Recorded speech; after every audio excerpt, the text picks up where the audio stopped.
Lideramos el camino de la opinión pública y buscamos que la cultura del debate alcance consensos y soluciones a los problemas de nuestro país.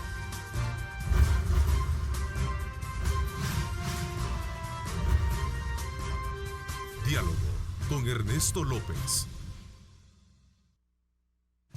¿Qué tal, amigos? ¿Cómo están? Qué placer enorme saludarles a ustedes. Bienvenidos una vez más a nuestra edición de Diálogo con Ernesto López, correspondiente a este día miércoles 3 de junio de 2020.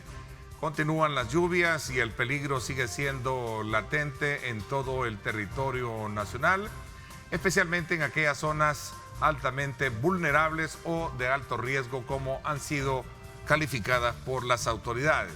Este es el mejor momento para poder de nuevo exhortarles a ustedes tener mucho cuidado, tener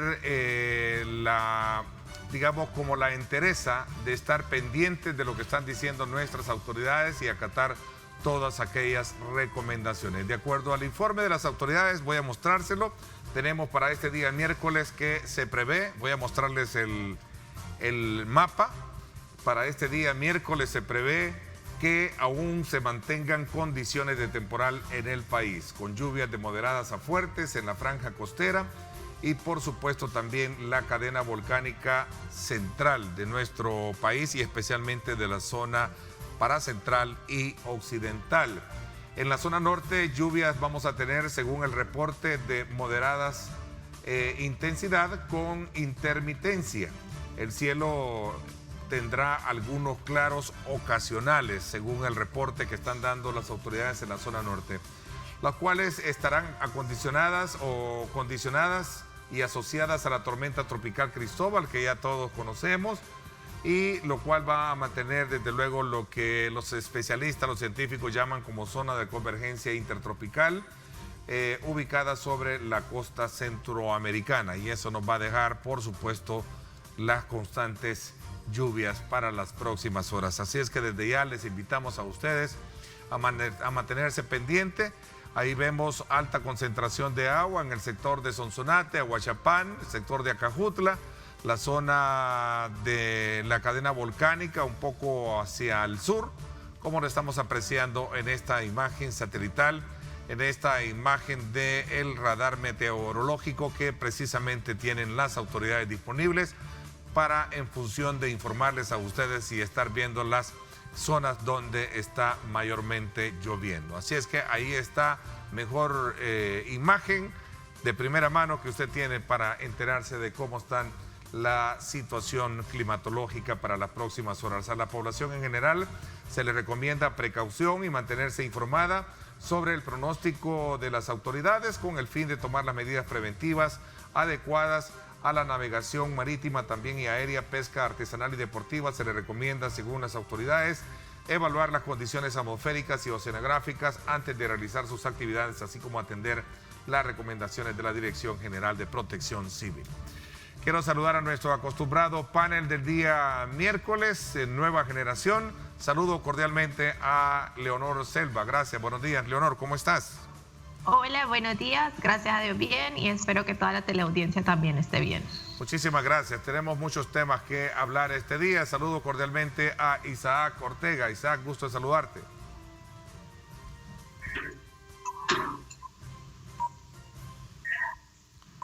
Buenos días, Ernesto, gracias por la oportunidad, un gusto saludarte nuevamente y un saludo a todos los hermanos salvadoreños que nos ven desde sus casas.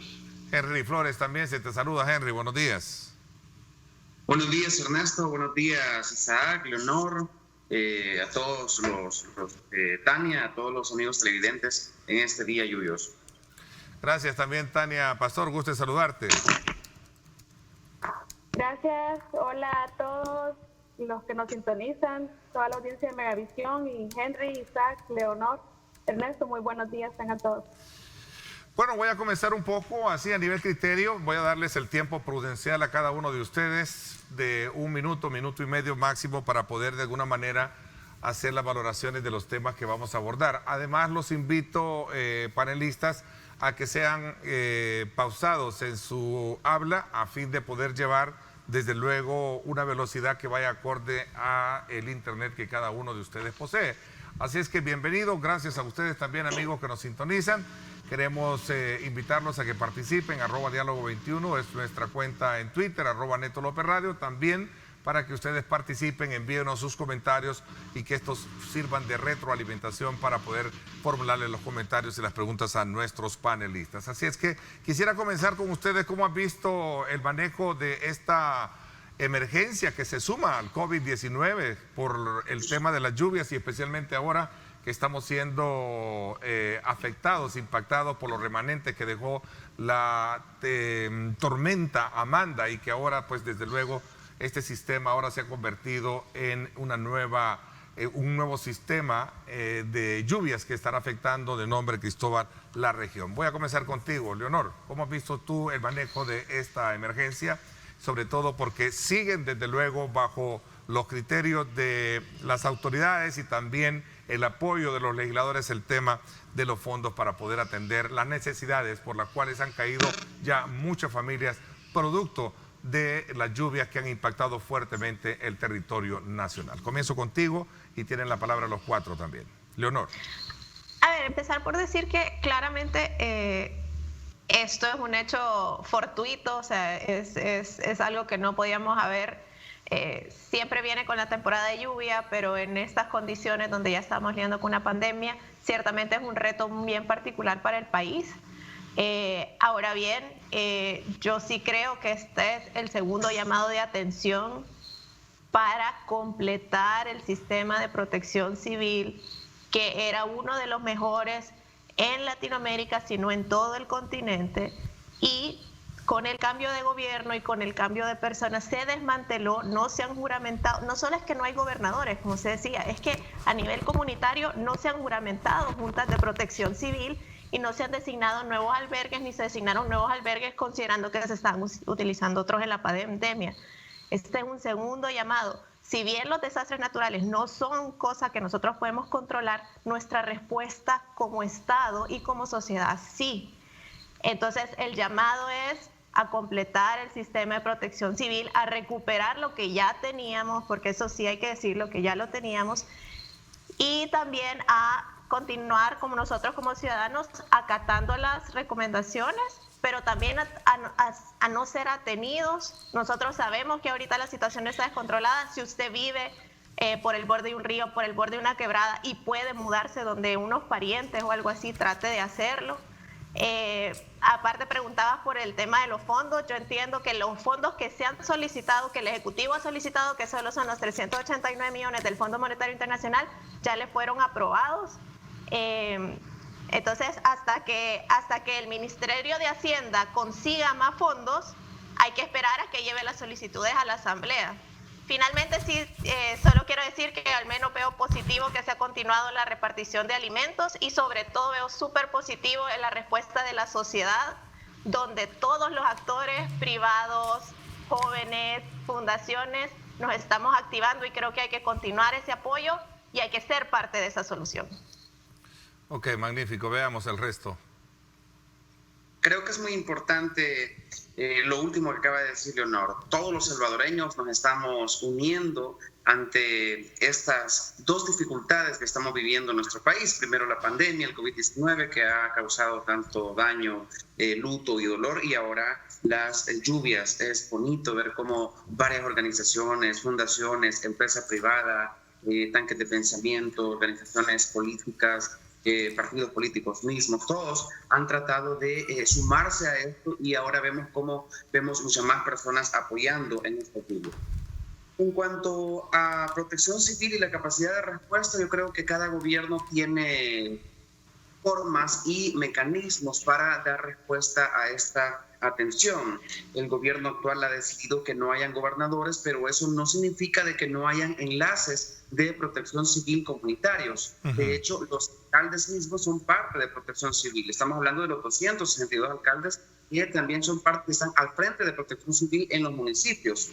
Sé de que algunos alcaldes y el mismo gobernación tienen enlaces comunitarios y se les ha dado algunos equipos para que puedan tener capacidad de respuesta. Hay algunos albergues incluso el de Iquilisco, allá en el oriente, por ejemplo, que fue un albergue destinado para estas emergencias. En la zona del Bajo Lempa estaba siendo ocupado para el COVID-19, luego estas personas pasaron a un lugar mejor establecido y nuevamente ha sido habilitado para que los puedan estar ahí. Es decir, si hay enlaces, si hay mecanismos, a lo mejor no sea igual que los gobiernos anteriores, pero entiendo que sí los hay. Y lo otro es que el Ministerio de Hacienda ha dicho de que hay 56 millones que se pueden habilitar y que son un fondo especial para esta emergencia de las lluvias.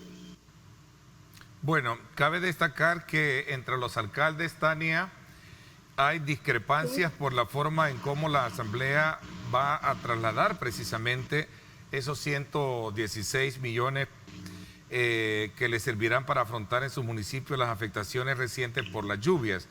Los fondos vienen, recordemos, de la primera emisión de los 389 millones de dólares, tal y como lo dice, tal y como nos lo recordó Leonor, y que es parte de un fondo, de un crédito que nos da el Fondo Monetario Internacional.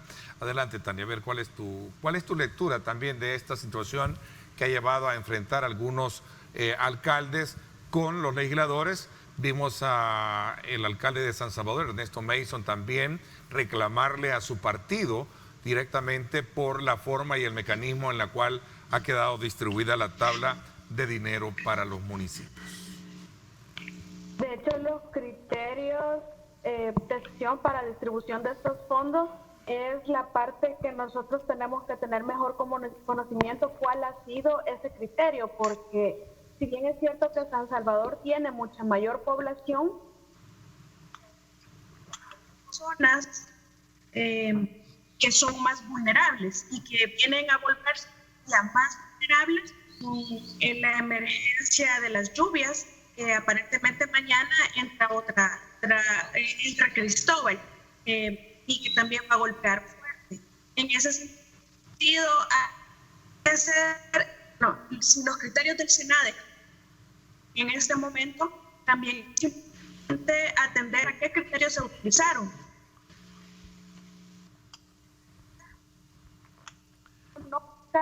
¿Qué tuvieron a bien los diputados?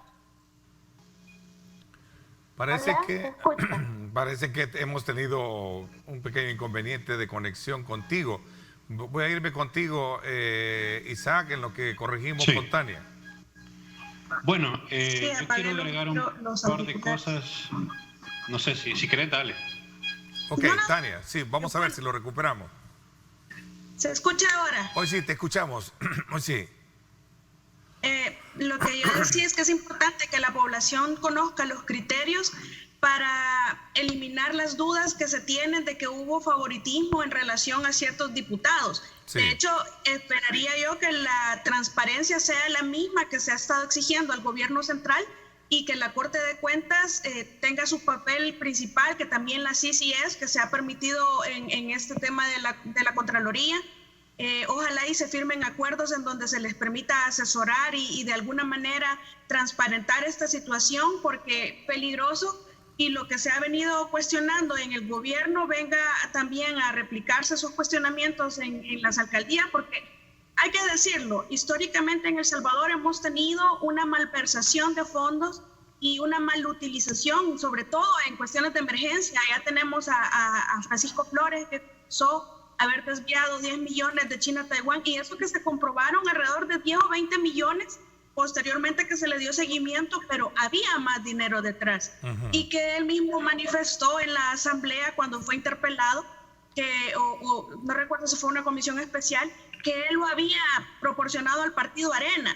También tenemos el caso de Tony Saca con los gastos reservados, y bueno, es una historia que todos ya conocemos y que no queremos replicar. Lo importante es que en los criterios de selección, pienso yo que el alcalde Mason en esta situación viene a demostrar, yo le reconozco que él está, por lo menos me parece genuino su interés y preocupación por la alta población que tiene San Salvador y los grupos que se le han asignado, el apoyo del gobierno central es importante, pero no me preocupa a mí que esta situación de la emergencia de lluvia viene a agravar el COVID Y hay un estudio, bueno, se hace una selección de factores que vienen, de privaciones que vienen a tener cierta población, que hizo el PNUD hace como 2 años aproximadamente, y trae 6 privaciones, de las cuales casi toda la población de El Salvador tiene. Y estas lluvias vienen a agravar esa situación, como decía Leo. Una familia se van a tener que mudar con otras familias. Esto viene a agravar la privación del hacinamiento, es decir, el acceso a una vivienda digna en donde puedan estar cada uno en su habitación. Un hacinamiento de 3 o más personas.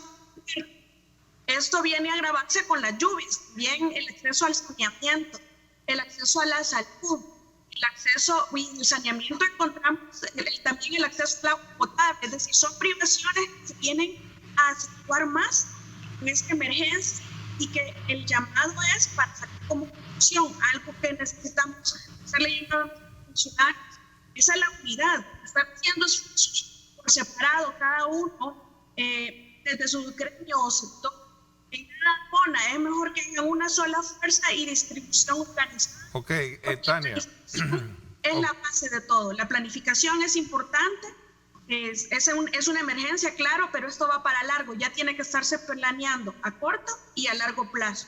Definitivamente. Creo que nosotros, conociendo cómo la historia nos ha venido golpeando fuertemente para cuando se presentan este tipo de situaciones, deberíamos de tener, como quien dice, la lección bien aprendida y prepararnos siempre año con año para poder enfrentar situaciones como las que estamos viviendo en este momento. Gracias a Dios, por el momento pues no tenemos la gran cantidad de muertos como en otras ocasiones se ha dado cuando hemos tenido precisamente derrumbes, deslaves. Se recuerdan aquello que pasó en Santa Clara, en San Vicente, en fin, tantas cosas definitivamente muy tristes que hemos vivido. Entonces nosotros tenemos que aprender a prepararnos, a sacar de este tipo de experiencias algo que nos pueda permitir como una lección para los siguientes inviernos. Vamos a ver, Isaac, ¿cuál es tu criterio y tu opinión?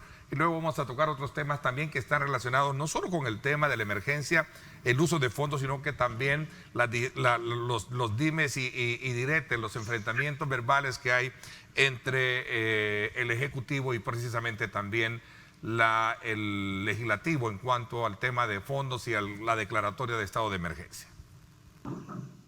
Bueno, gracias. Primeramente, solidarizarnos con todos los salvadoreños que le han estado pasando mal y que han tenido de alguna u otra manera alguna pérdida material o inclusive de seres queridos durante esta tormenta, ¿verdad?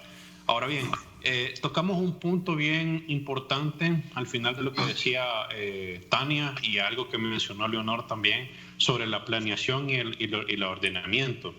Lastimosamente, en nuestro país, tanto los gobiernos locales como el gobierno central, siempre hemos carecido de este ordenamiento territorial y pues ahora en este gobierno estamos observando una política prácticamente de cero planeación, ¿verdad?, para todo lo que se tiene que hacer.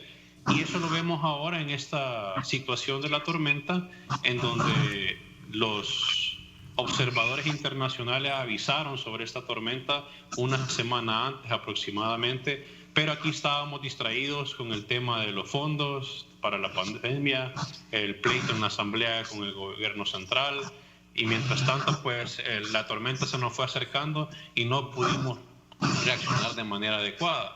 Ahora bien, esto también se debe a que lastimosamente no tenemos políticas de urbanismo, no tenemos restricciones para estas construcciones cerca de los barrancos, cerca de quebradas, y como bien decía, todos los años nos golpea de la misma manera, pero no aprendemos la tarea, ¿verdad? Como bien decías tú, y no tenemos esa organización, no tenemos esa planeación, nos distraemos con otros temas, creemos que las tormentas no nos van a causar mucho daño, y al final siempre estamos en esta situación.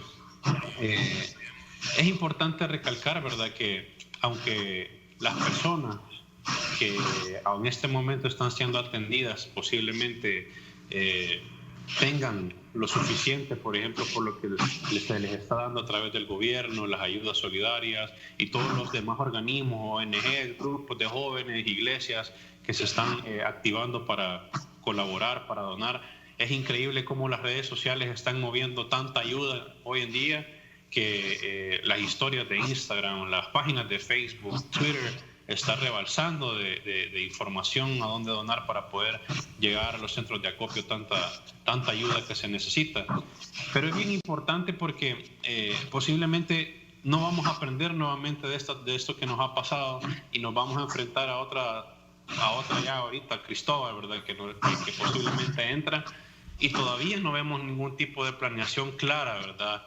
De cómo se está manejando, parece bien improvisado, donde las mismas bolsas que se están usando para pandemia se están usando para las personas ahora con el problema de la tormenta. Y eso preocupa, ¿verdad? Yo ayer estaba viendo y veía el presidente de la Asamblea decir, a nosotros lo que nos preocupa es cómo se va a manejar esos fondos que se le han aprobado, si se los va a acabar el gobierno y después va a pedir más. Entonces, también la planeación de cómo se va a invertir, a dónde se va a invertir, en qué momento se va a invertir, todo eso creo que es lo que nos está afectando ahorita y lamentablemente es cómo se ha movido este gobierno en el año de gobierno que tiene. Y pues lamentablemente los únicos que sufren al final es la población cuando no hay una ruta clara de qué es lo que se tiene que hacer. A ver, el resto. Yo solamente quisiera destacar un par de cosas. La implanación es importante, por supuesto, en todo gobierno, en gobiernos municipales, empresas, etc. Sin embargo, el gobierno actual se ha enfrentado a tres situaciones complicadas. Uno era el tema de la seguridad. Uno era el tema de la seguridad y gracias a Dios ese tema se ha solucionado. Tenemos básicamente menos homicidios. Ahora, la lluvia se da en un momento en donde todo el sistema de protección civil estaba enfocado en atender la pandemia. ¿Quiénes son las instituciones que conforman bueno, el Ministerio de Salud, está el Ministerio de Gobernación, de organizaciones más, y todas estaban enfocadas en esta situación, hospitales preparándose, instituciones como el Ministerio de Gobernación en este momento es la encargada también de coordinar una parte de las entregas de canastas sanitarias.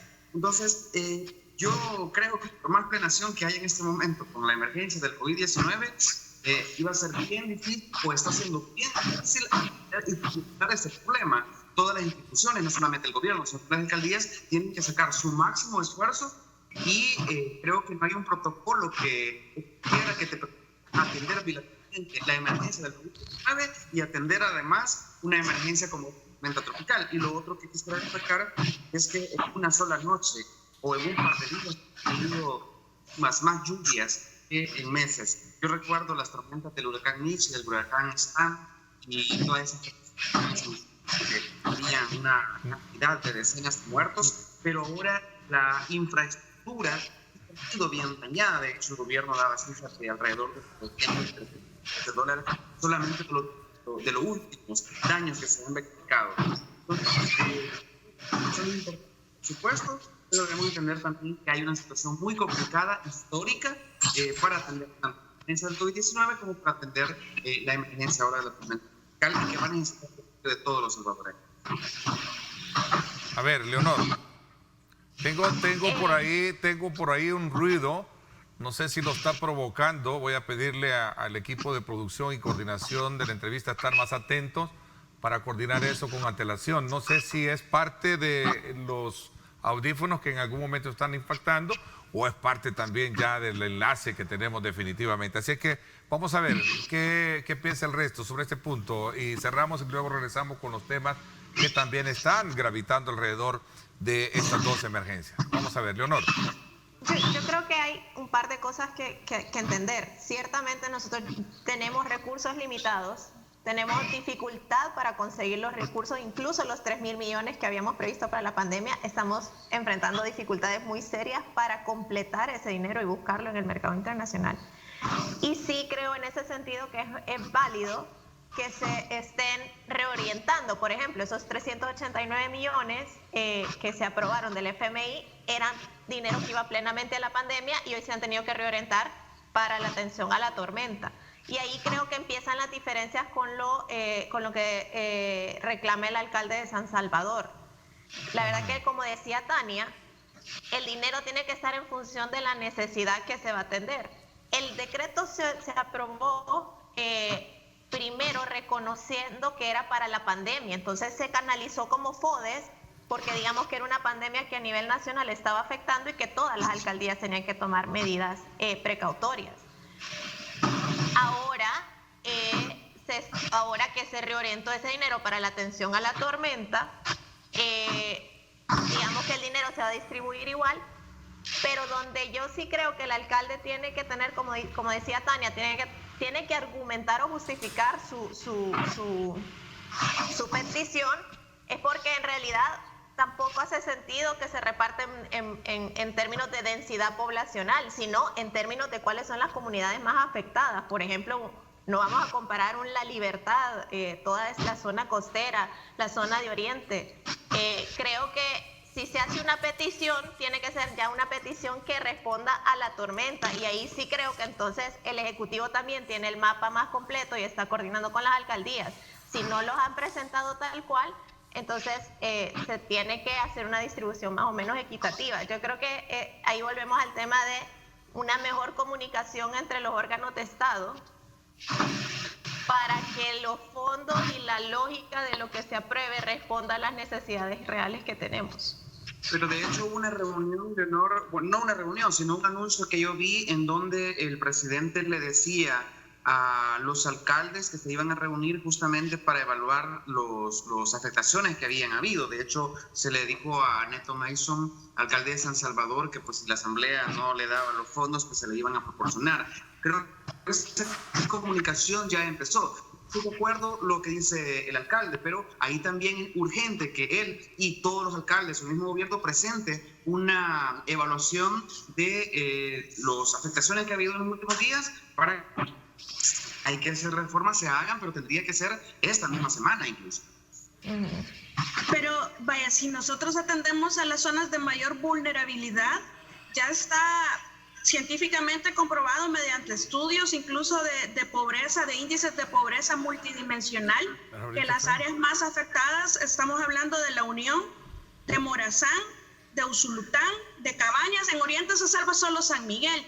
Entonces pareciera, e incluso el PNUD recomienda orientar los recursos a esas zonas que ahora vienen a acentuarse todavía más esa vulnerabilidad por COVID y por lluvias. Entonces los parámetros es importante porque no solo depende de la densidad poblacional, sino de las necesidades creadas ahora también con las lluvias. Y con lo de los presupuestos, yo sí escuché en la entrevista del ministro de Hacienda y por lo menos a mí sí me queda claro que hay alrededor de 600 millones, si no me equivoco en la cifra, un poco más, un poco menos, que ya se pasó la solicitud a la Asamblea Legislativa para que hagan la primera ratificación, la que llega a Washington regresa para seguir la segunda ratificación. Es decir, es un proceso bastante largo y nosotros ya iniciamos cada mes desfinanciados. Si se utilizan alrededor de 500 y un poco más de millones de dólares mensuales y estamos entrando cada mes con más de 100 millones de desfinanciamiento, eso quiere decir que 389 millones, de los cuales hay un alto porcentaje que ya sabemos que va para alcaldías, en realidad esto ya se debe. Es la parte de nuestra contabilidad financiera en la que entramos al mes, que con lo que comemos ya lo que percibimos de ingresos ya lo debemos y todavía debemos hasta más.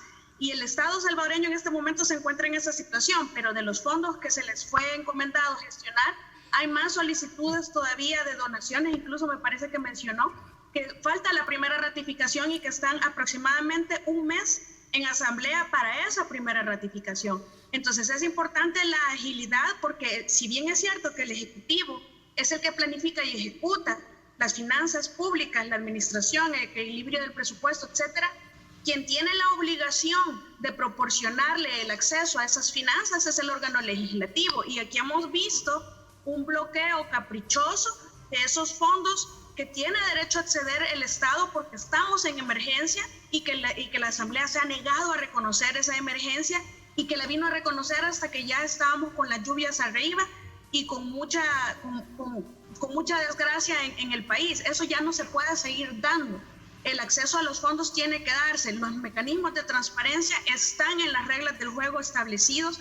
Ya tenemos una Corte de Cuentas que ha aclarado muchas veces, porque yo he escuchado a los voceros de esta institución explicar que se encuentran en fase de planeación, ni siquiera están en fase de ejecución de la auditoría especial, mucho menos en la fase de emitir el informe en donde se remiten los hallazgos.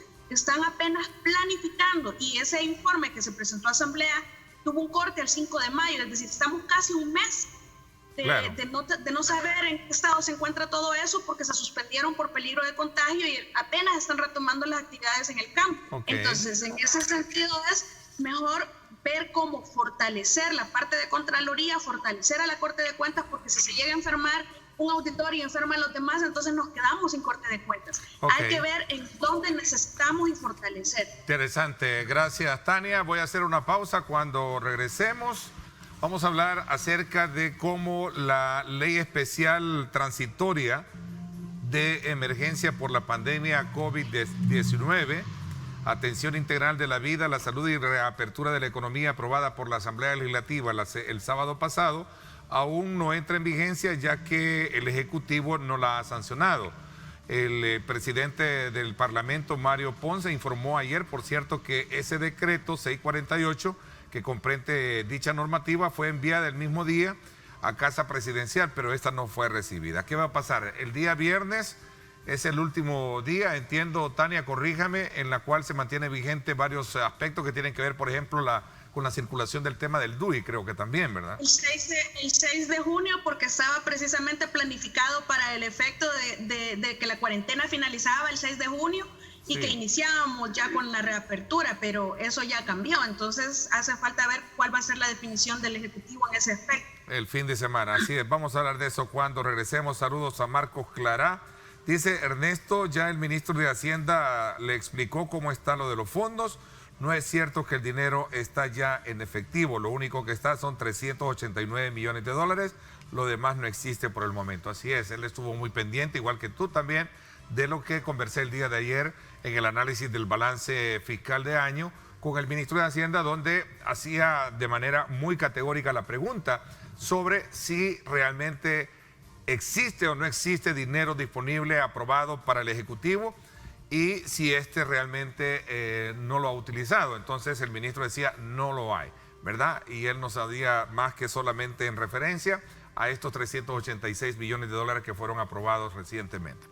Vamos a la pausa, gracias a usted por estar con nosotros. Recuerde, este día miércoles también, Grupo Radial Megavisión le sirve a usted también una plataforma de opinión periodística a través de Radio Fuego y le presenta el debate político semanal en radio. Estará Julio Valdivieso, Ronald Umaña y Marvin Aguilar en el análisis puntual de temas importantes del país. 6 de la tarde, sintoniza en directo con Ernesto López Radio por 107.7 Fuego. También está nuestra señal en vivo a través de Facebook. Lideramos el camino de la opinión pública y buscamos que la cultura del debate alcance consensos y soluciones a los problemas de nuestro país.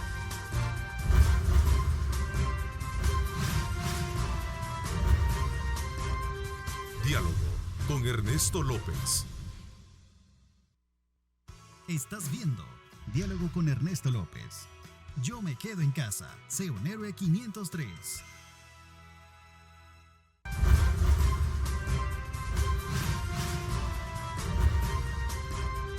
Diálogo con Ernesto López.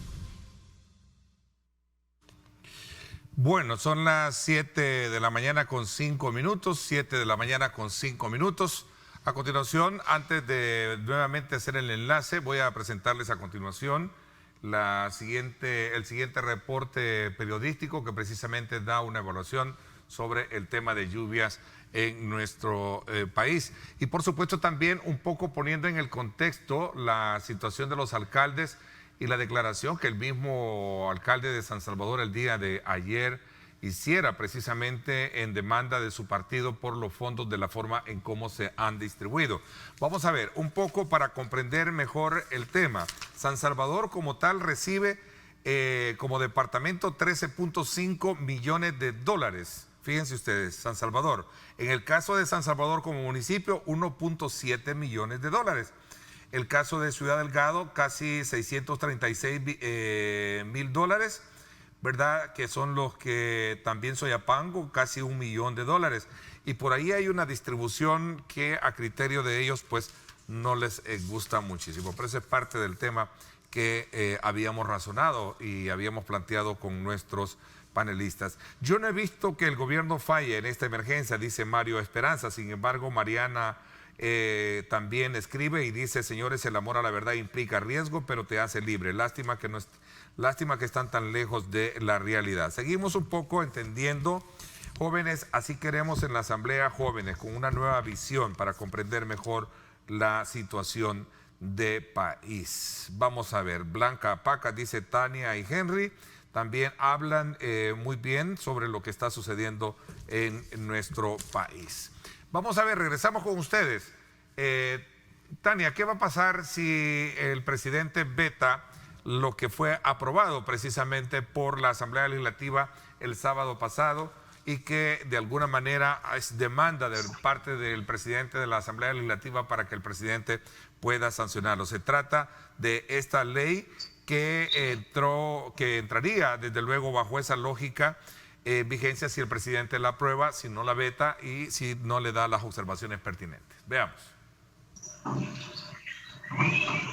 Hola, ¿se escucha? Sí, te escuchamos, Tania, adelante. Bueno, sí me parece que fue un desacierto en realidad aprobar la ley sin considerar la base técnica a la que hacía mención el ministro Alaví. Yo he tenido la oportunidad de escuchar en diferentes intervenciones al ministro Alaví y incluso explica que él solicitaba 21 días originalmente para poder tener la certeza de que la curva iba a aplanarse, que iban a poder evacuar las personas que estaban siendo atendidas, salir, para entonces cuando se diera la reapertura tener nuevamente la capacidad que estaba asignada para atender COVID, porque recordemos que el sistema hospitalario no solamente ve COVID y en épocas de lluvia ve todavía más cosas. Entonces la saturación necesitaba ser terminada para poder atender plenamente la reapertura económica que todos sabemos que traía aparejado un incremento de casos, y eso que sin ruptura abrupta o una reversión abrupta de la cuarentena. E incluso de esos 21 días dijo, bueno, pero si me dan 15, por lo menos ya algo se puede empezar a hacer, decía él. Entonces la base no es un capricho del ministro Alaví ni del presidente Bukele de estar pidiendo 15 días. En consecuencia, me parece un desacierto de la Asamblea Legislativa aprobar una ley que no reúne los requisitos técnicos de necesidad para atención de la pandemia, que por ley le corresponde su manejo al Ejecutivo a través del Ministerio de Salud. A ver, pero solo eran 3 elementos que estaban de alguna manera entrampando o que al final terminaron siendo las 3 manzanas de la discordia. El tema de la apertura del tiempo, considerado que eran no los días que plantea este proyecto de ley, sino los 15 días que el presidente había solicitado de una rígida cuarentena. Segundo, la declaratoria del estado de emergencia, que es la que le faculta al gobierno a hacer compras directas, ¿sí? Pasando más allá de lo que es el tema de la ley LACAP.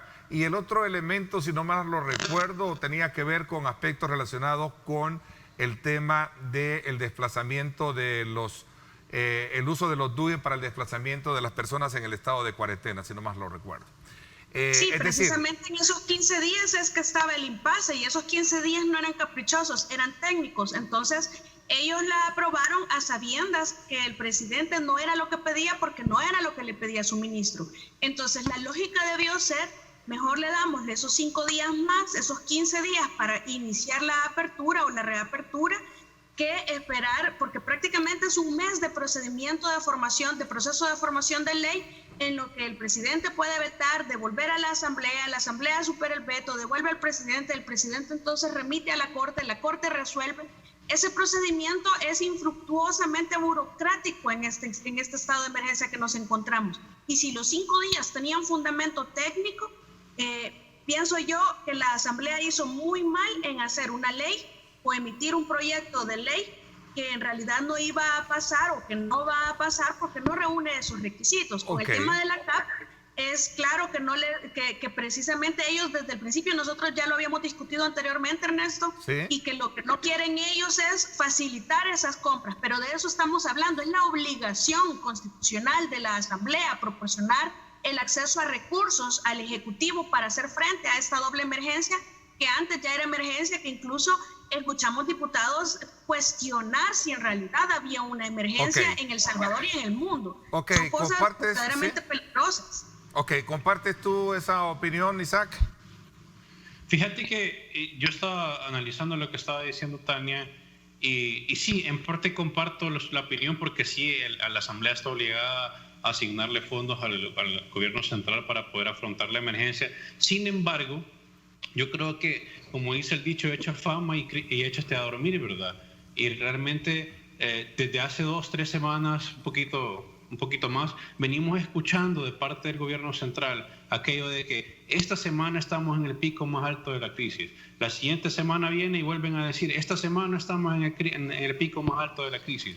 Y viene la otra semana y vuelven a decir que esta semana estamos en el pico de la crisis. Obviamente se crea aquella, ¿cómo te diría?, aquella incertidumbre si realmente la información que te están dando es manipulada, es completamente certera o es una excusa para poder tener acceso a los fondos públicos de manera irrestricta, sin supervisión y sin ningún tipo de control. Y escuchaba yo esa plenaria, esa reunión de la Comisión Política con el gobierno, pero encontraba un impasse en donde las justificaciones del gobierno, aparte de que se amparaban en algo técnico, también lo sentía bien emocional, ¿verdad? Aquello de, no, es que necesitamos esos 15 días, y no daban una razón más. Los diputados les preguntaban, ¿por qué necesitamos esos 15 días?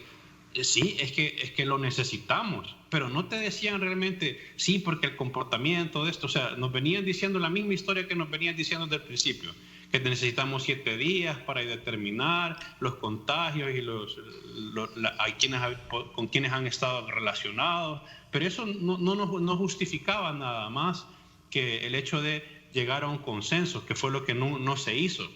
O sea, mandaron a los emisarios del gobierno no a negociar, los mandaron a que se sentaran ahí a pedir 15 días y que no se movieran de ahí, pues verdad, eso no fue una negociación, o sea, eso fue como el gato siguiendo al ratón, pero realmente ya sabían a dónde iban a parar, pues, y eso paró en lo que se esperaba, de que la Asamblea al final de tanto impasse dijera, bueno, nos vamos con esto porque realmente esto es lo que nos han recomendado instituciones como el INCAE, como la ESEN, personas del colegio médico. O sea, también hay tecnicismo dentro de lo que ofrecía la propuesta de la Asamblea. Entonces, creo yo que también esta situación se ha creado porque hemos visto de parte del gobierno esta incertidumbre de que todas las semanas es el pico más alto de la pandemia, pero nunca realmente... Y cada vez que no se le aprueba algo, sospechosamente se elevan a 100, a lo que sean 50 casos, ¿verdad?, detectados, y después se vuelve a controlar, ¿verdad?, cuando ya les dan el acceso o se les aprueba algo. Entonces, ese comportamiento, volvemos a lo mismo de que estábamos hablando. Hay una cero planeación, no hay una hoja de ruta, se les pedía cuál era el plan, no tenían ningún plan. Entonces, o sea, aunque les guste o no les guste a algunos, ¿verdad?, como decían, realmente no hay un plan, ¿verdad? No hay un plan, no había una salida más que el hecho de pedir los 15 días sin ningún tipo de negociación. Ok, te doy 15 segundos para responderle, Tania, a Isaac. Bueno, en realidad es cuestionable porque sí ha venido un pico que sube, que desciende, que asciende, pero yo recuerdo que incluso hacíamos el recuento de la ruptura abrupta que hubo del régimen de excepción, que incrementó los casos, luego se controlaron, luego otra vez la ruptura abrupta cuando quedamos sin ley de emergencia, disparó un poquito los casos y ahí nos hemos quedado.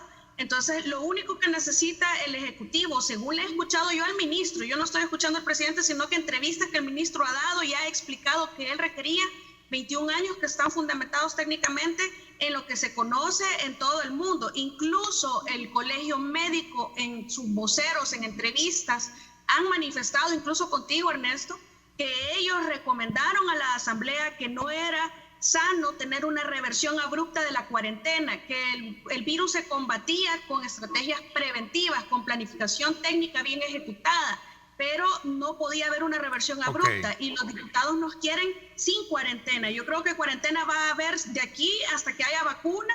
Lo que va a variar es la intensidad de la cuarentena. Ok, vamos a ver, Leonor, ¿compartes tú los dos puntos de vista de tus compañeros panelistas? A ver, yo hubiera cedido, si yo hubiera sido diputada en la Asamblea, yo hubiera cedido a los 15 días por un tema de planeación. Pero aquí hay un tema de mal manejo y mal comunicación sobre la pandemia.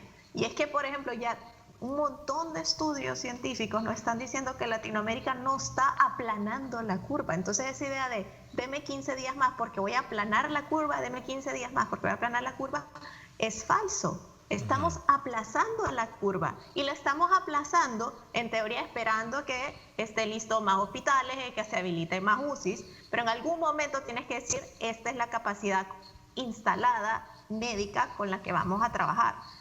Yo que los diputados por una diferencia de 5 días se los hubiera cedido para un tema de planeación. Ahora bien, eso no significa que tal cual como dice Isaac, los voceros que llegaron a la discusión a la Asamblea Legislativa en ningún momento dieron una explicación técnica de por qué los 15 días, con lo cual se generó esta percepción de que era caprichoso. Es más, al contrario, desde el lunes que empezaron estas negociaciones para la apertura económica, el gobierno iba diciendo que íbamos bajando la curva, que los números de recuperados estaban por encima de los números de nuevos contagios, y llevamos 4 días así, y de repente el día que se rompe la negociación, que es el viernes, aparece que estamos en fase 3, que el sistema de salud está colapsado y que ya el virus entró en una fase de contagio comunal. Ese es el tipo de mala comunicación, de poca transparencia que genera la desconfianza y que no permite generar un plan como sociedad, porque estamos claros que aquí vamos a ceder, estamos claros que nosotros no vamos a recobrar nuestra libertad plenamente rápidamente, pero necesitamos confiar en las autoridades y en la información que nos dan de cómo se maneja la pandemia.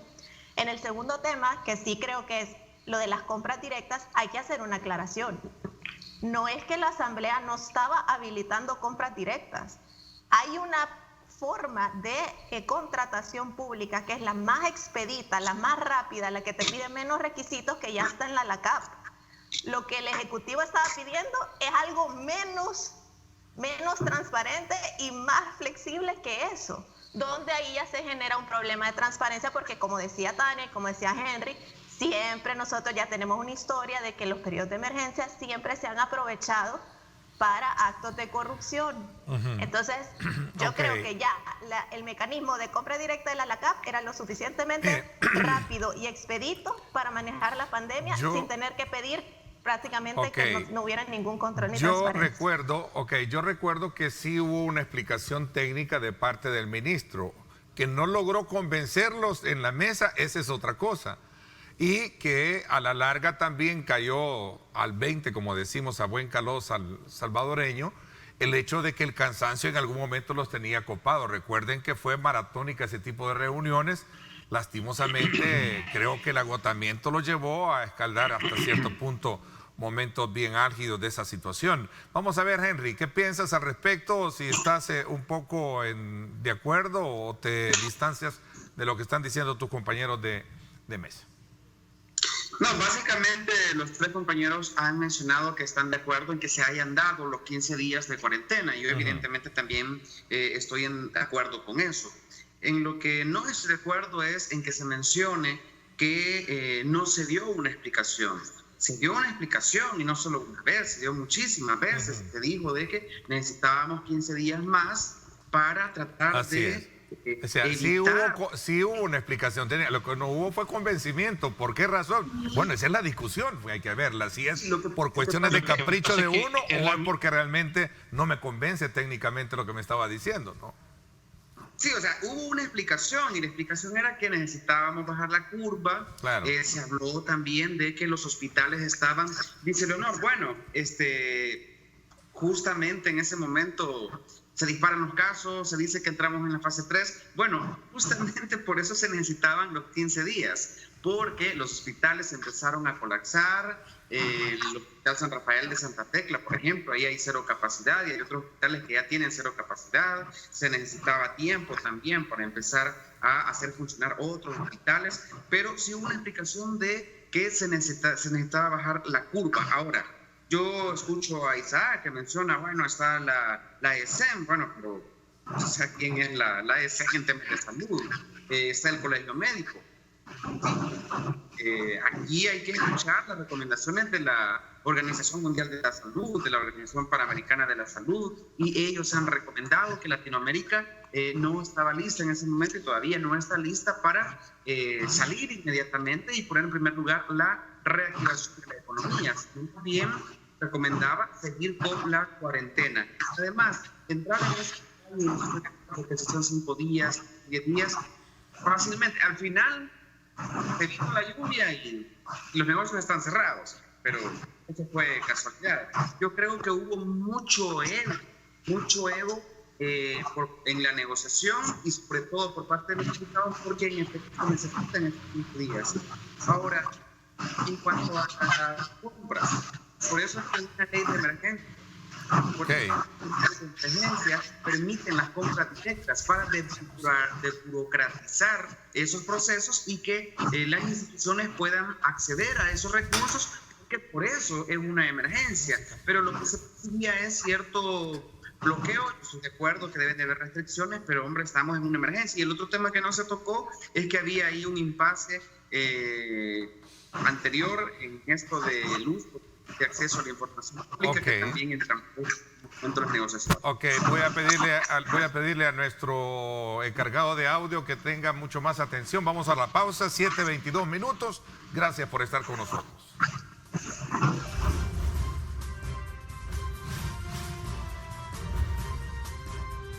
Diálogo con Ernesto López.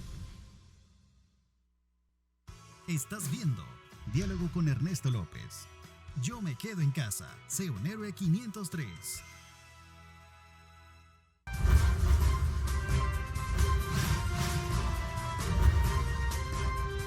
Diálogo con Ernesto López.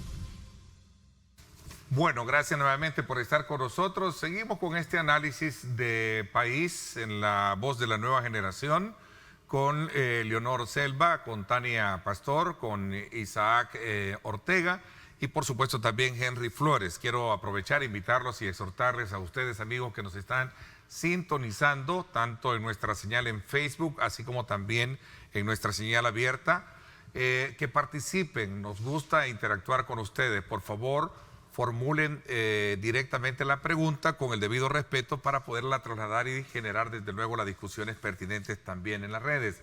Estamos haciendo una evaluación del estado de la emergencia por el COVID-19 y lo que nos vino a caer encima, como fue también el tema de las lluvias, esto en el contexto del primer año de gobierno del presidente Nayib Bukele, que por cierto pidió a la Asamblea Legislativa postergar lo que por protocolo o costumbre y de acuerdo al reglamento interno de la Asamblea Legislativa se tiene, el de poder llegar a la Asamblea y en acto protocolar, en sesión solemne, dar un informe a la Nación. Así es que ese es un punto bien importante que se da en el contexto de estas dos emergencias en las que ahora hemos estado discutiendo el tema. Primer año de gobierno. Vamos a ver, en el caso Henry. Mira, yo creo que a un año de gobierno han pasado tantas cosas que no solamente ha afectado al gobierno, sino que ha afectado al país. Y sobre todo recientemente, el COVID-19, esta emergencia que tampoco se esperaba, ha venido a destrozar la economía, ha venido a destrozar los planes. El gobierno se estaba empezando a acomodar, empezando a sentar y a vislumbrar el plan quinquenal y a hacerlo efectivo cuando se da esto. Y básicamente, si venía una planificación, ahora tiene que modificarse toda esa planificación de acuerdo a los últimos acontecimientos que se han estado dando. Sin embargo, hay que reconocer, punto número uno, que en el tema de la seguridad ha habido un acierto. Es el tema que más había golpeado a nuestro país. Se han tenido meses históricos de baja de homicidios desde el conflicto armado. Ahora mismo hemos iniciado prácticamente el segundo año con cero, ha habido el segundo día con 0 homicidios en junio. Entonces yo creo que eso sí alegra a los salvadoreños, porque es una de las pestes que más preocupaba, salir a las calles y saber que le podían asesinar o matar a un familiar. Estamos conscientes como salvadoreños que esa situación no se va a resolver tan fácil, pues, porque el tema de las pandillas debe de pasar por un problema estructural, pero ahí sí el gobierno ha tenido un acierto. Sin duda alguna que el tema de la planificación tiene que mejorarse, y digo esto justamente por lo último que ha estado pasando. Fue un año de prueba y error, y creo que en los próximos meses tiene que haber una reingeniería, evaluación incluso de algunos ministerios para que puedan funcionar las políticas públicas de mejor manera. En el tema de salud, que es donde hubieron algunos cambios también, últimamente se cambió al ministro a la ministra de Salud, y se pone al ministro de Salud. Creo que se tiene que verificar también qué tanto las unidades de salud, qué tanto los hospitales están dándole seguimiento y abastecimiento o cobertura a las personas. Creo que se ha llegado a un 100% de insumos médicos que necesita la población, pero todavía hay comunidades ahí que están resintiendo que están muy lejos de los hospitales o de las unidades de salud. Son de los dos temas en donde yo creo que se ha mejorado bastante, y las encuestas lo dicen. Por otro lado, la comunicación que ha habido no ha sido la más correcta, o sea, no por parte del gobierno, sino porque es entendible que el gobierno no tiene una correlación en la Asamblea Legislativa. Los 11 diputados de Gana, si bien es cierto, han sido una alianza importante para el presidente de la República, pero no ha habido una correlación en la Asamblea que le permita manejar algunos temas de la mejor manera, que haya una mejor comunicación, y esto podría cambiar quizás después, en el año 2021. Entonces, por eso hemos visto varios encontronazos. Por lo demás, un presidente que ha salido en gobierno anterior, se criticaba el hecho de que el presidente no saliera, ahora se critica que sale mucho, y esa comunicación ha permitido también, desde mi punto de vista, que la gente perciba que tiene un presidente cercano, lo cual se refleja en las encuestas. Ok, Isaac, vamos a ver cuál es tu punto de vista de la situación que hemos tratado en los últimos minutos, que tienen que ver con la emergencia, pero también enmarcados en una valoración del primer año del ejercicio de gobierno del presidente Nayib Bukele, y que se supone pues que el día lunes pudiese haber estado en la Asamblea Legislativa para poder dar el informe a la Nación, pero él se excusó y dijo pues postergarlo para que en su momento, cuando hayan condiciones, precisamente se pueda dar a la Nación el informe sobre el estado de gestión del primer año de gobierno. Vamos a ver, ¿cuál es tu valoración? Y el resto también tiene la palabra. Isaac. Mira, lamentablemente al gobierno le ha llovido sobre mojado. Lamentablemente, desde inicios de este año, con la pandemia, cuando entramos en marzo ya en cuarentena, muchas de las cosas del gobierno tuvieron que paralizarse.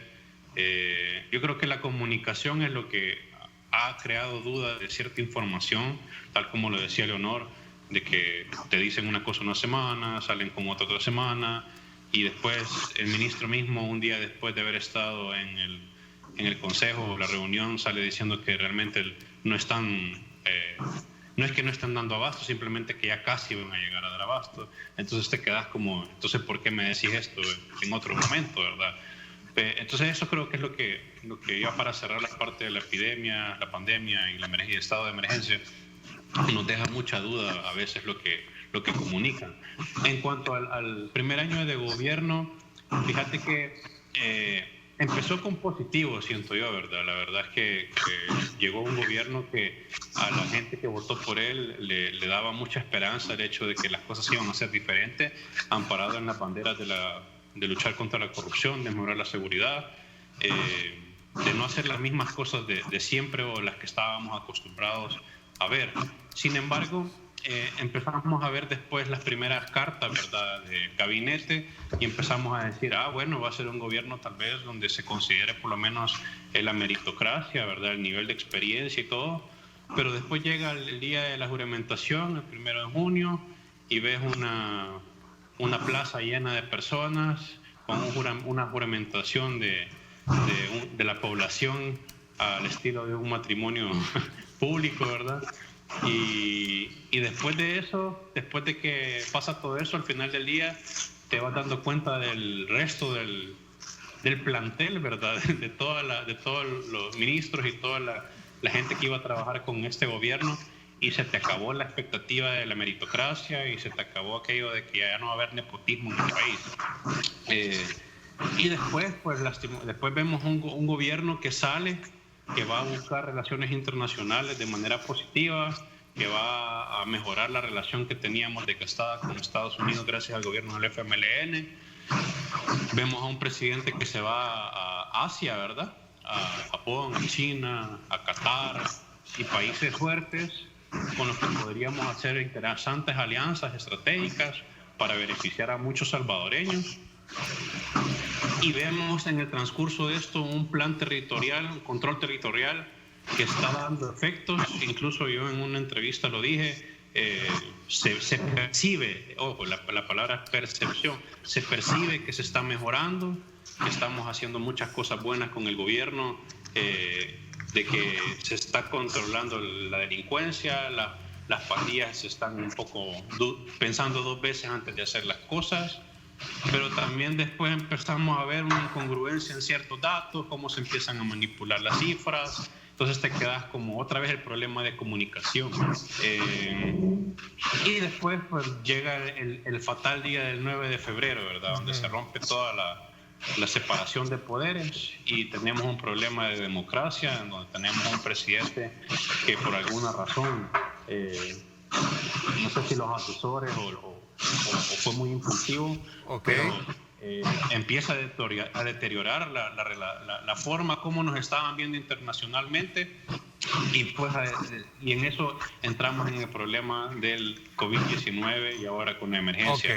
Yo creo que muchas cosas se pueden mejorar. Yo he aplaudido cuando se han hecho cosas buenas, bien pensadas, bien analizadas, pero también yo me hubiera esperado el resto de un gobierno que, sabiendo que no iba a tener correlación política dentro de la Asamblea, y esto es mi opinión súper personal, porque tal vez yo así lo hubiese hecho, que tal vez no importa, pero yo así lo hubiese hecho, sabiendo que no iba a tener una correlación importante en la Asamblea para que me aprobaran diferentes presupuestos o diferentes proyectos, yo hubiese justificado de manera técnica, de manera clara, de manera transparente, a capa y espada, el objetivo social con una buena planificación. Ojo, la palabra planificación, que ya dijimos de que este gobierno lamentablemente ha carecido de mucha planificación, y que lo que se dice en el calor popular es que mucho improvisa. Entonces, yo creo que todo esto se hubiera salvado, toda esta relación de la Asamblea y este circo y este problema que tenemos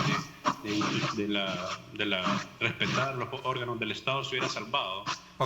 Hablas del respeto, casi te escucho, tenemos problemas con él. Me voy a la pausa, regreso con Tania y regreso con Leonor para que también nos den sus puntos de vista con relación a esta valoración que creo que es importante hacerla en este programa. Son las 7:40. Gracias a ustedes. Recuerde, este programa busca presentarle varias líneas de pensamiento o puntos de vista diferentes sobre los temas que tratamos. Algunos van a coincidir con usted y otros no, y eso es lo rico de la democracia. Somos un medio de comunicación pluralista donde presentamos la diversidad de pensamiento para que usted pueda participar enviándonos sus comentarios, sus preguntas. Recuerde utilizar el término del respeto, que no lleven los insultos pertinentes, de lo contrario no seremos dignos de pertenecer a su base de contactos.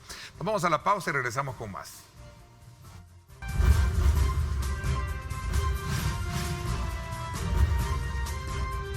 Diálogo con Ernesto López.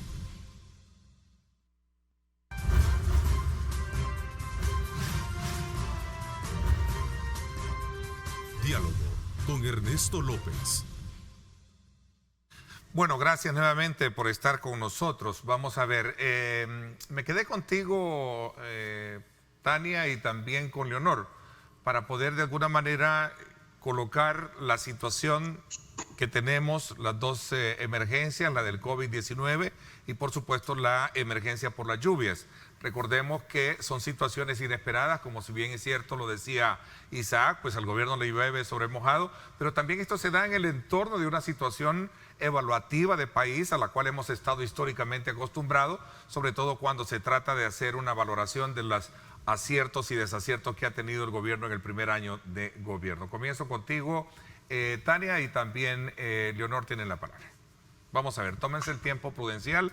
Utilice también la pausa necesaria en sus intervenciones para correr de acuerdo a la velocidad del internet también, que es, así como también es nuestro buen aliado, es también nuestro, enemigo a la hora de hablar. Bueno, me parece que el punto más positivo del gobierno nuevo es definitivamente la seguridad. Todos vimos el avance que se dio, el enorme avance que se continúa dando en el aspecto de la seguridad pública, seguridad ciudadana, y que también uno de los puntos más favorables es el capital político con el que inicia este gobierno, capital político que según encuestas ha venido incrementando, ha tenido una tendencia a la alta y se ha mantenido en la alta, pese a todos los cuestionamientos posteriores al 9F, que sí me parece se ha hecho una manipulación incluso de cierta información, no solamente a nivel internacional, sino que también nacional. Las palabras que dicen para el caso de la Corte de Cuentas, que es lo que estábamos hablando, fueron tergiversadas y mal utilizadas de parte de la Asamblea para justificar una posición de no proporcionar los fondos al Ejecutivo para el manejo de la pandemia, que ahora sí lo dieron para el manejo de la doble emergencia. Y eso se nos olvidó tocarlo en el punto anterior, que fue la razón principal por la que no se renovó o no se prorrogó la ley de emergencia, y es que la ley de emergencia fue reformada con el decreto 608 que permitía hacer esas compras más ágiles de las que hablaba Leonor. Esas compras más ágiles, incluso la presidenta de la Corte de Cuentas y los 2 magistrados adicionales explicaron que no había, y porque esos eran fondos transferidos internamente que fueron manejados con fondos Copromida, y eso no escapa al control de Corte de Cuentas. Es decir, el manejo de los fondos públicos, hay principios que los rigen, que son de transparencia, de rendición de cuentas, que no obstante la celeridad con la que se dispongan, siempre se tienen que respetar. Lo que sucede es que en El Salvador es como cuando la gente va a la fiscalía y mire, es que fíjese de que tal vez me pasa algo, o lo que decía Carlos Reyes, responsabilizo al alcalde Mason de lo que me pueda suceder, y quiere ir a poner una denuncia por eso. El alcalde Mason no lo ha amenazado, y la fiscalía no es un ente preventivo, es un ente que actúa cuando se ha cometido el delito. La policía es preventiva.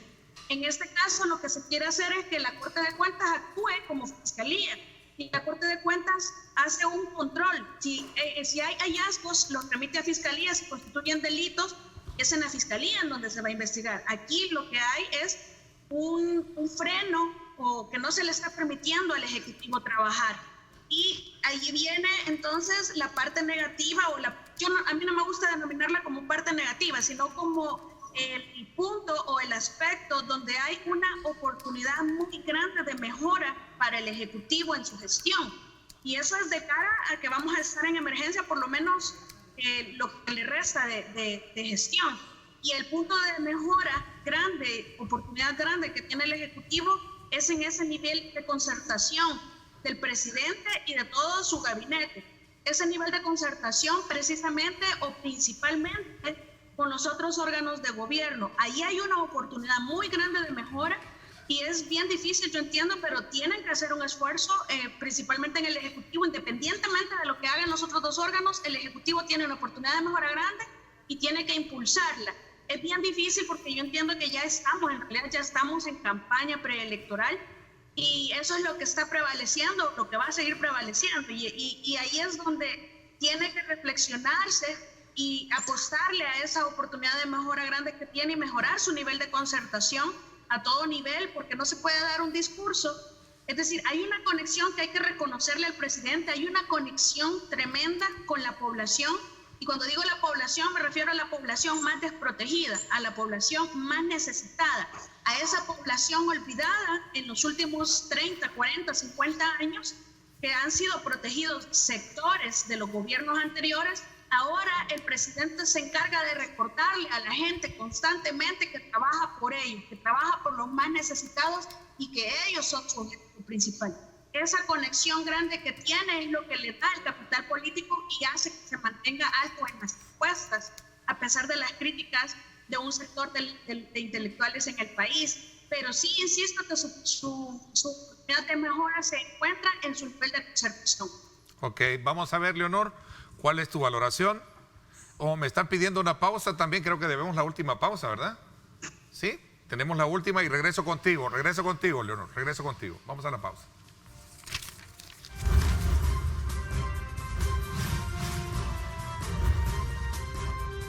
Diálogo con Ernesto López. El futuro es imaginar, es pensar en grande. Prepárate hoy. Estudia en la UFG y amplía tus oportunidades. UFG, tecnología, innovación y calidad. Bueno, gracias nuevamente por estar con nosotros. Le ruego las 1000 disculpas por las condiciones del audio como lo hemos tenido hoy durante el programa, pero es de entender que basados en el principio del cumplimiento de la cuarentena y el cumplimiento de la distancia social, nosotros también hemos establecido el mecanismo de estar haciendo este tipo de contactos con nuestros panelistas desde el propio lugar donde ellos residen. Y entonces estamos supeditados precisamente a las condiciones técnicas que ya van más allá de nuestro alcance, como es el tema de la velocidad del internet que cada uno tiene y sobre todo también que en el país tenemos, ¿verdad? Porque aquí nos venden que tenemos tanta velocidad y al final de cuentas es mentira.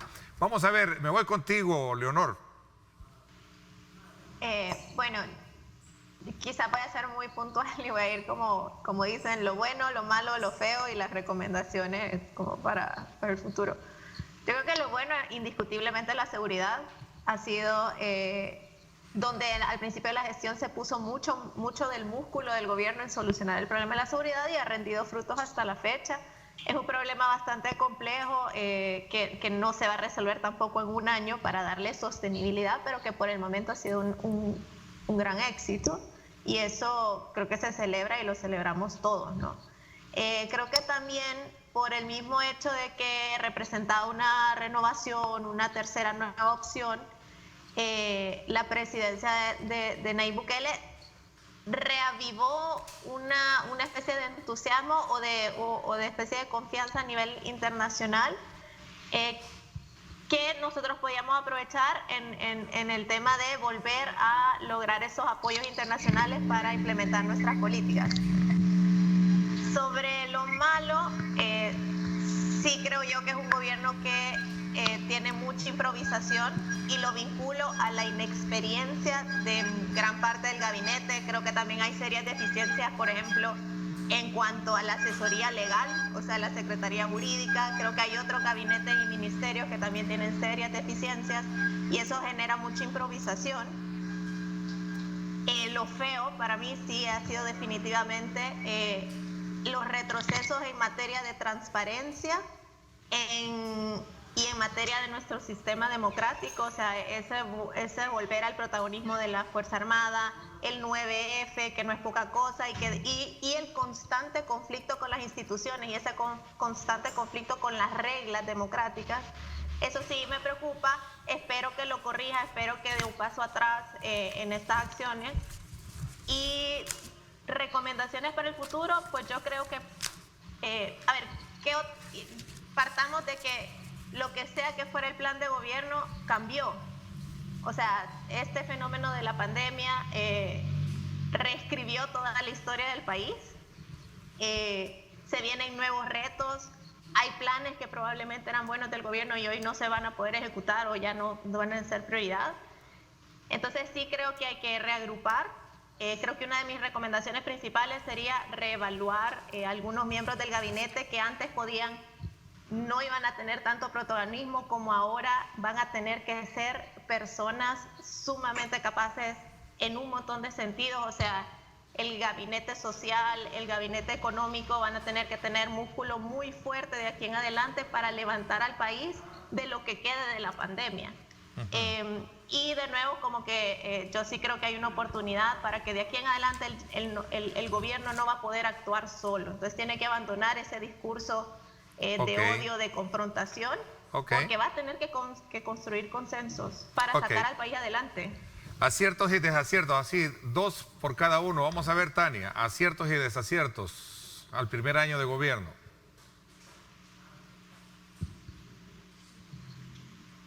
Tania, parece que hemos tenido, ahí está. Es que tenía el micrófono apagado. No, y es bueno apagarlo cuando no hablen y ahí ténganlo porque me parece que es interesante. Adelante, vamos a ver, brevemente. Bueno, aciertos y desaciertos ya los mencioné. Sí estoy esperando todavía esa muestra de voluntad de los 3 órganos de Estado y el resto de instituciones públicas en cuanto al recorte del gasto público, que implica un lujo. Ya lo implicaba antes y que lo implica ahora con mucha mayor razón. Y las políticas públicas en relación, por parte del gobierno, en relación a fortalecer el mercado laboral, porque esa va a ser, pienso yo, la prioridad, las canastas de resiliencia y todos los temas que tengan que ver con atender una emergencia a largo plazo para no desatender la economía y sobre todo la vulnerabilidad de estos hogares que necesitan más atención. Puntualmente, los aciertos y desaciertos, sí. Vamos a ver, Henry. Mira, el acierto es el tema de la seguridad. Este gobierno le apostó a un plan control territorial que sin duda le ha funcionado. Han bajado los índices de inseguridad y creo que ahora la población no solo lo percibe, sino que lo siente. El otro acierto es la capacidad rápida de respuesta que da ante las principales necesidades de la gente. No duda en dar un subsidio de $300 y otros aciertos. El desacierto principal que le vería es de que no tiene una correlación en la Asamblea Legislativa que le permita tener una comunicación más expedita con este órgano del Estado. Y el otro desacierto son las dificultades a las que se han tenido que enfrentar, como el COVID-19 y ahora pues esta tormenta tropical, para lo cual seguramente no se estaba preparado. Interesante, Isaac. Vamos a ver, así brevemente, 2 aciertos y 2 desaciertos. Aciertos, creo que todos coincidimos en la estrategia de seguridad y control territorial. Ha sido algo que ha beneficiado muchísimo en muchas zonas. En otras todavía no ha llegado, pero sí ha beneficiado. Y lo otro es la intención de modernizar bastantes las instituciones del Estado, en el hecho de que puedan ser orientadas más a la gente. Desaciertos, pues la improvisación en muchos casos y esta comunicación o esta mala relación que existe entre el Ejecutivo con el Legislativo, que lamentablemente también es algo que se ha ganado la Asamblea por tantos errores que ha cometido en muchos años, pero que hoy lamentablemente la atención que se nos da afecta directamente a estas decisiones que benefician a la gente. El tiempo se me fue. Quiero agradecerles el que me hayan permitido hacer una valoración en el contexto del primer año de gobierno del presidente Nayib Bukele, desde la perspectiva de ustedes, tomando como punto de referencia, lamentablemente, esta situación que ha golpeado fuertemente al mundo, a nuestro país, el COVID-19, y por supuesto ahora que nos llueve sobre mojado, que es el tema de estas lluvias persistentes que vamos a tener para las próximas horas. Dios mediante, pongámonos en oración y sobre todo también pedirle al Creador que nos ayude a salir adelante con esta situación. Gracias, Tania, gracias, Leonor, gracias también a ti, Isaac, y también a Henry Flores. A los 4 les agradezco muchísimo a nombre de todo el público que ha estado muy pendiente de participar y de opinar. Recuerden, esta es una plataforma de opinión periodística donde se dan diversos tipos de pensamientos. Esto de alguna manera debe de ser aprovechado por ustedes para opinar, para cuestionar o criticar, pero con respeto, ¿verdad?, hacia nuestros panelistas. Así es que yo los invito a todos ustedes, amigos televidentes, a luchar por erradicar el odio en las redes sociales. Criticar y cuestionar es válido, insultar o difamar no se vale. Así es que desde ya, complacido de que nos hayan acompañado, tengan mucha precaución. Los espero en radio hoy a las 6 de la tarde, también un debate político muy importante. Gracias, pásenla bien y como siempre recuerden lo más importante, amar a Dios sobre todas las cosas.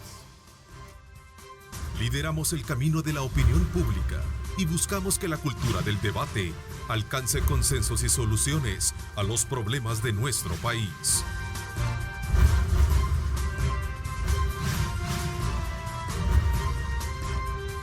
Diálogo con Ernesto López.